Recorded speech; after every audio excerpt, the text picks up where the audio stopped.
Give it to me like.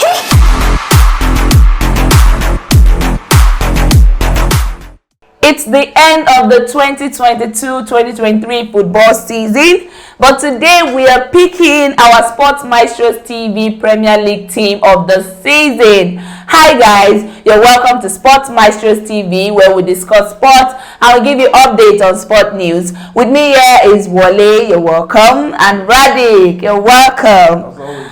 Okay, so let's talk about our Premier League team of the season. Yeah. Okay. Yes. It was a fantastic season. For many people, it didn't end the way we wanted. We wanted to see Arsenal crowned as champions. Deservedly so. It was Manchester City at the end of the day.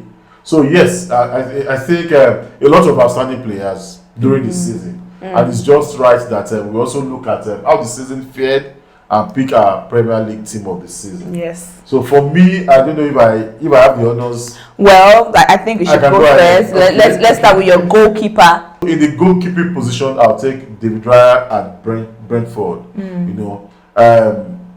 Ticked a lot of boxes in terms of saves, save percentage, and then it was so critical to the way Brentford played. A lot of long passes to the outfield, a lot of passes that their striker Anthony could feed on.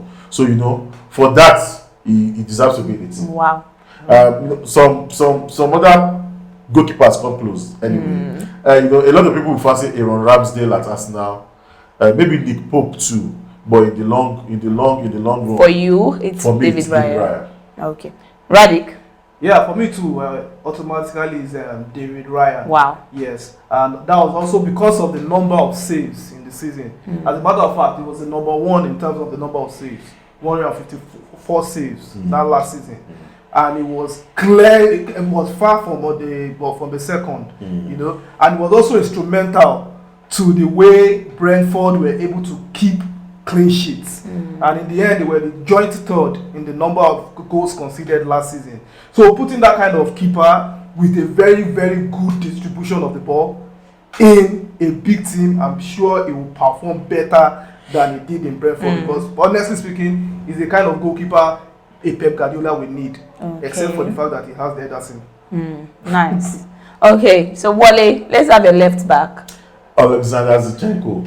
He left Man City, he came into Arsenal, and then it was just so good, for passes, for touches. We need to say that the way we look at fullbacks now is different from the way we used to think of them. But as that creative left back, Zinchenko was just fantastic. Passes, touches, forward passes, everything. He had a phenomenal season. So for me, Alexander Zinchenko. Any other notable? Well, maybe Nathan Ake at Man City, but I'll pick Zinchenko ahead. Okay. Radik, let's have a left back. For my left back, I will go with Estupinian. Yeah, the Ecuadorian. Purpose.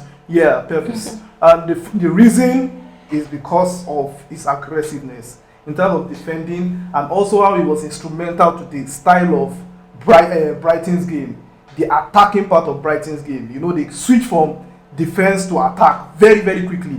And he was that kind of player that could switch up very, very easily.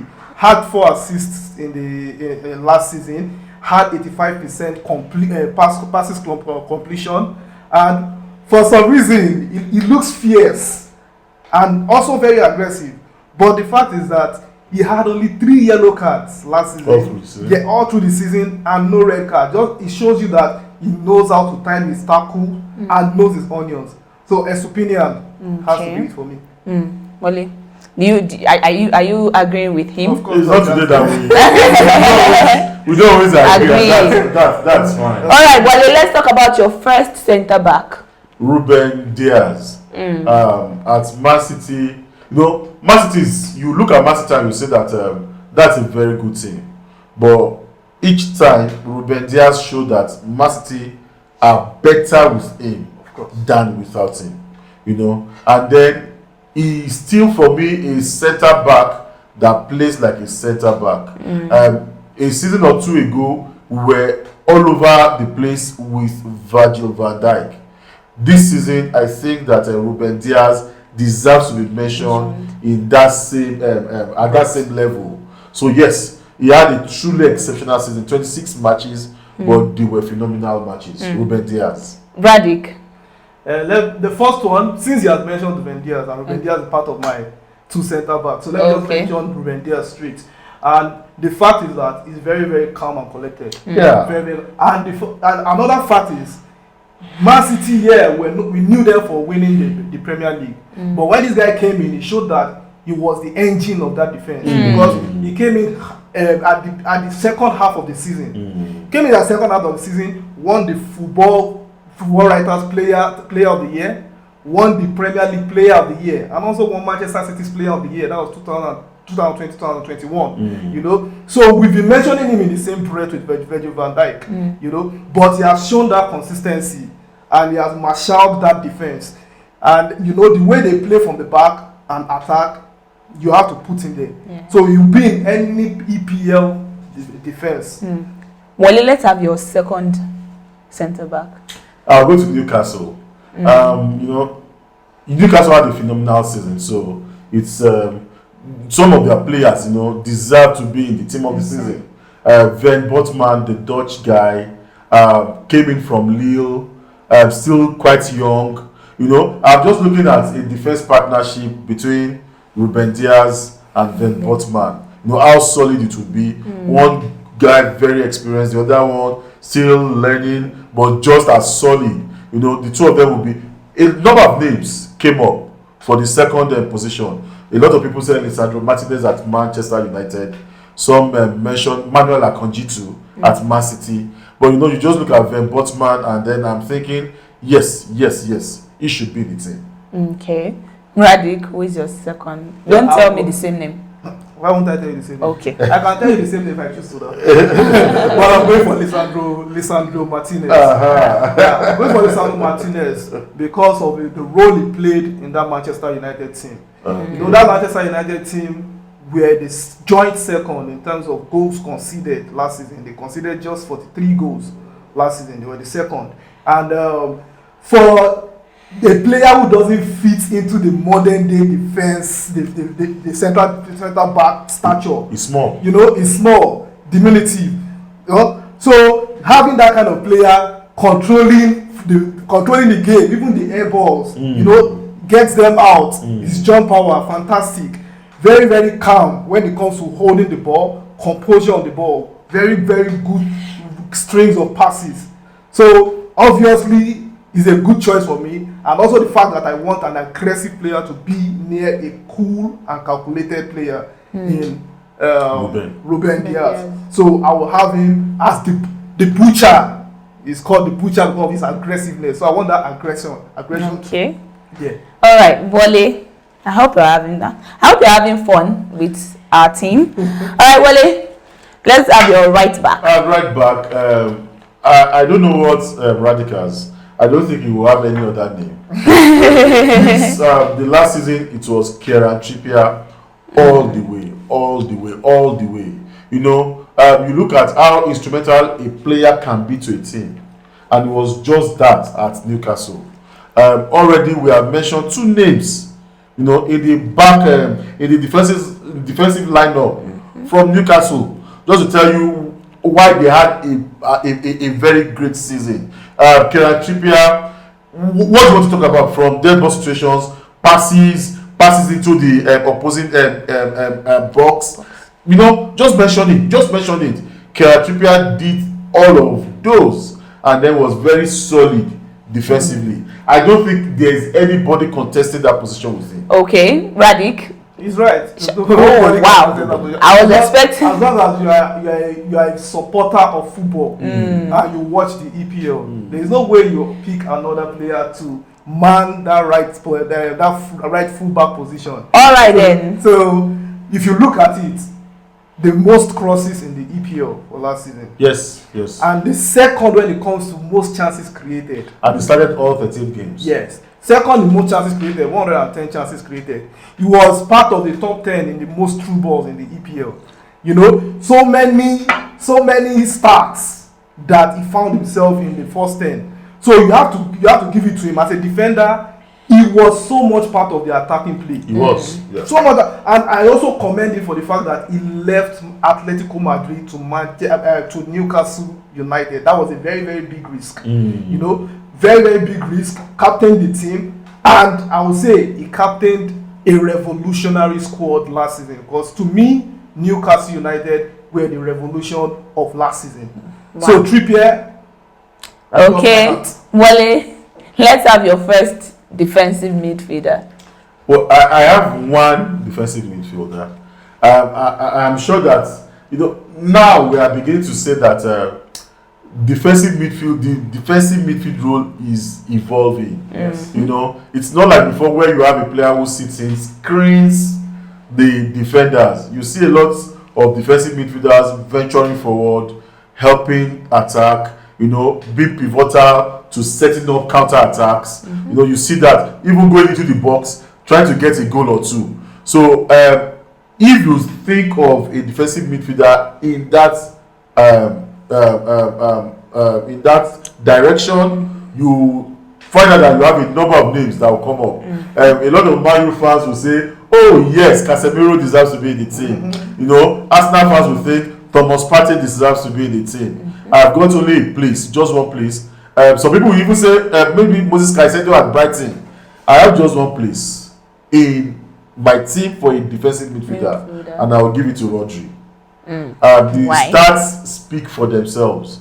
I really don't need to go into the stats. I'm sure that we are going to have a run of some of those stats on the screen already. Yeah. But you look at what he did for the Manchester City team. For me, Fernandinho left, and we just didn't feel it at Manchester City because Rodri came in and filled those huge boots. He did so well, and kudos that he can celebrate the end of the season with a treble. Yeah. Ready. At the base of my midfield also, I'll have Rodri. Okay. I'll have Rodri. You know, Guardiola have always had this kind of players, defensive midfielders, in the mode of Sergio Busquets. Players who you don't really see their impact on the field, but every player on the field knows about their impact, and even football analysts know their impact.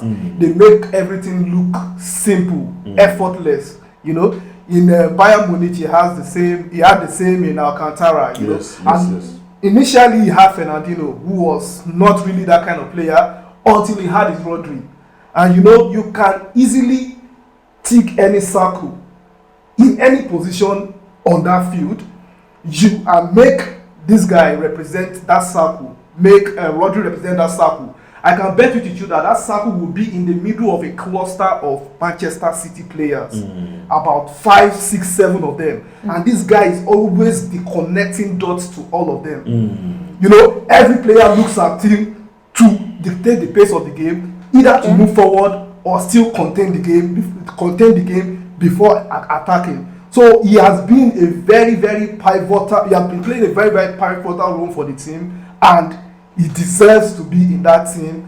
He has got to the team. He deserves to be in any EPL team. No contest. Okay. Wale, your second midfielder. Devil, if I tell you this, it was really a battle for me between having two midfielders with flair and two defensive-minded midfielders, because I was looking at pushing Declan Rice into the team. You know, another fantastic season for him at West Ham. It just needed to be there. But I'm sorry, I don't have a place for him. And the reason is obvious.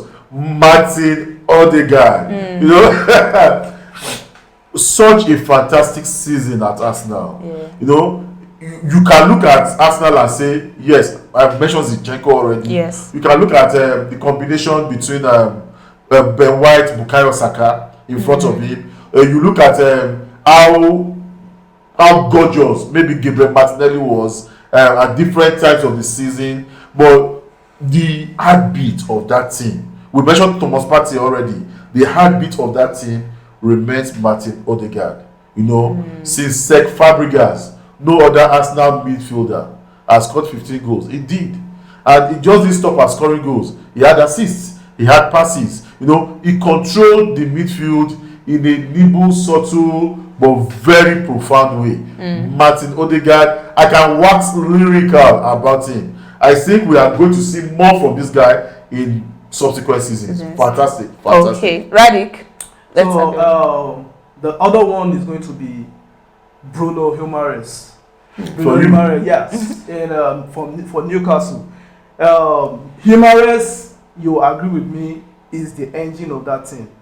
Yes, because it was the difference. It is the difference between the Newcastle United that finished almost at the bottom of the league last season and the Newcastle United that became a Champions League contender. You know, last season. You know, so you see the kind of the way he plays his football.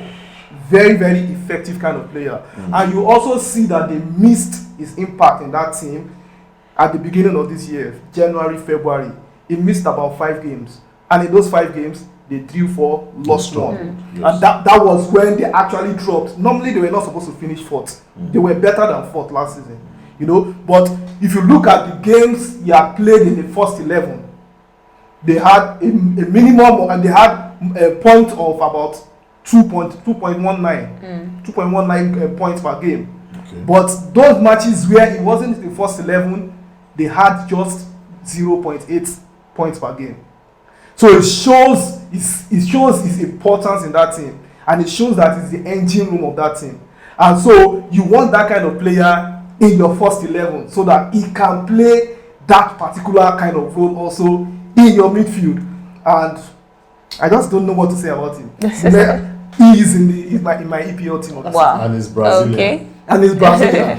He's in my EPL team. Well, let's have a third midfielder. No, there are no guesses here, Deblo. And there's no way we can pick a team of the season, a Premier League team of the season, without talking about Kevin De Bruyne. What else do we want to say about it? You know, he's KDB. He's already has a name in the Premiership. What else do we want to say about him? You know, he still gets his assists and he still gets the crucial goals. But perhaps one thing he has done this season, and he did quite well, was to project Erling Haaland. You know, there was this sort of instant telepathy between the two. He just knew how to get the crosses to him. And, you know, yes, Kevin De Bruyne, there's nothing else I can say. Already his 4th joint highest when you talk about assist makers in the Premiership. And he's in no less company as with Frank Lampard, our own Frank Lampard, you know. So Kevin De Bruyne, for me, will be the last man in midfield. Okay. So the last person will now be Martin Odegaard. For you? Yes. Wow. It will be Martin Odegaard. I don't really need to say much because you said almost everything anybody needs to know about him. 15 goals, 8 assists, and he was the only midfielder in the top 10 highest goal scorers for last season. Yes. Indeed. And he was the captain of the Arsenal team, and he led them to the 2nd position. They almost finished at the top, but they dropped out somewhere along the line. Martin Odegaard, I like the fact that he makes all those passes look effortless, and he has a knack for picking the hardest passes you don't expect him to make, and he has always been that way since his days in Real Madrid, even as a kid. So I'm not surprised with the way he's performing now. He performed that same way 2 seasons before. It was just the fact that Arsenal had not had players to complement him in the middle of the field. So kudos to him, and I'm seeing more from him. I expect to see more from him next season and other seasons to come. So Wale, who are your forwards? Let's start with you. Let me start with the undoubted king from last year, Erling Haaland. 36 goals. At some point, we actually felt he was going to get 50. Okay. And the way he played, it did look like he would get 50. You know, one thing that always strikes me about Erling Haaland is his speed. He's long. You know, but the way he gets to the ball, his control of the ball, you know, these skills are amazing. You know, he's someone you can be sure will make the most goals from the fewest chances. You know, if perhaps Man City didn't chase titles on 3 different fronts last season, Erling Haaland would easily break that 40-50 goal mark in the Premiership. And I think that it's something that he would like to go. He has got 36 already. Okay. In his debut season, second season, he will just be too hot to handle. Radic. Okay, I'll go for Harry Kane first. Okay. Yes. I'm sure football lovers will not argue this with me. 30 goals last season. Yeah. Yes. And in any other season, in short, he would have been the highest goal scorer in 24 out of the last 31 EPL seasons. Yes. We've had 31 EPL seasons. Yeah. He would have been the highest goal scorer in 24 of them, and easily would have been the highest goal scorer in 8 of the last 10 EPL seasons.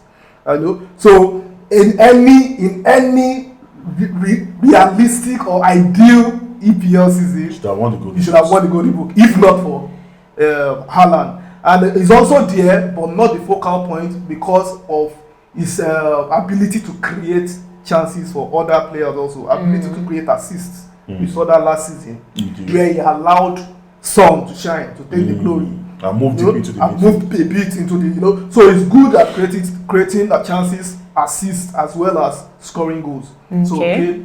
Wale, who else do you have? My second striker, you mentioned Harry Kane, and maybe very few things for me to add.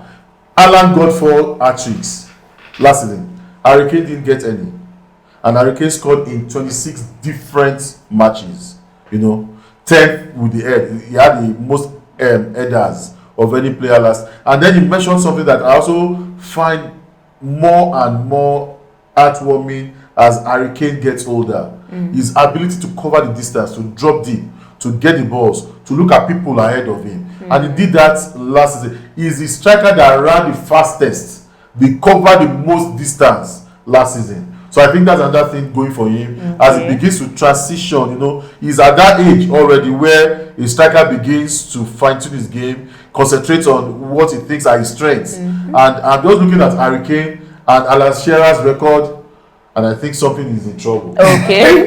Radic. That's true. I agree with you on that. I Okay. already said it. The other person I will be picking, he has picked it already, Kevin De Bruyne. Okay. Kevin De Bruyne, 16 assists last season. Yeah. So we are tired of seeing him being the leader of the assist every season. With 7 goals. We knew he could score goals. Okay. He showed us last season that he was good at scoring goals also. Then there's one thing I'm very, very sure of, that Manchester City's attack cannot function optimally without Kevin De Bruyne. We've seen that in so many games. Time and time again. Yes, time and time again. Last season he was the number 3 in terms of chances created, with 98 chances created. Number 1 was Bruno Fernandes with 119 chances. Number 2 was Kevin Trippier, like I said earlier, with 110. So what fascinates me is the fact that he was the 3rd and the top assists in the league for that last season, while the other 2 did not even make it into the top 10. It just shows you his level of finesse. It's not just about creating. I want to connect to the person that is going to score the goal. I also want to be the direct assistance to this guy to score that particular goal I want him to score. So I see him as the only reason they function optimally in that team. So Kevin De Bruyne is my second player. Wale, who else do you have? Finally, okay. Now this is a personal choice. Okay. How do we have a Premier League team of the season and not have a player from Man United? So let me pick a player that was so good in a period of the season that it was totally unplayable. Let me have a player that when Cristiano Ronaldo left, we didn't even miss him. Let me add a player that everybody around the world, liked at that period of last season, because we saw the quality we had always seen in him and we want him to fulfill. And who is that? Who is that? Let's act like we don't know. Who is that? I just hope that next season we'll see a lot more from Marcus. Who is that? Who is that? Ladies and gentlemen, I think representing you. Next season, I do hope that we'll see a lot more from Marcus Rashford. 17 goals, fantastic return. But let's say do 30, let's say do 35, let's say at the level of Erling Haaland, Harry Kane. You know, I really hope for that next season. But for this season, he will just edge out Bukayo Saka and be the last person in my 3-man forward. Okay. God saved you. I thought you were going to mention Mo Salah. I was just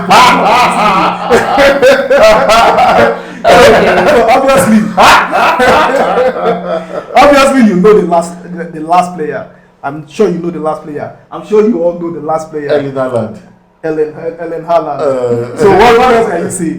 Like you said, 36 goals. 36 goals in 35 games. He shattered all the goal scoring records last season. Yes. We expected him to score 450. Anyway, he scored over 50 in all games. Yeah. But we expected him to score over 50 in the EPL. But well, let's hope he scores more than 36 next season, because I would love to see him get to the level of Harry Kane and Alan Shearer within 7 years. Okay. Within 7 years, you know. And if you also look at the goal scoring rate, it's crazy. It's crazy. 4 hat-tricks.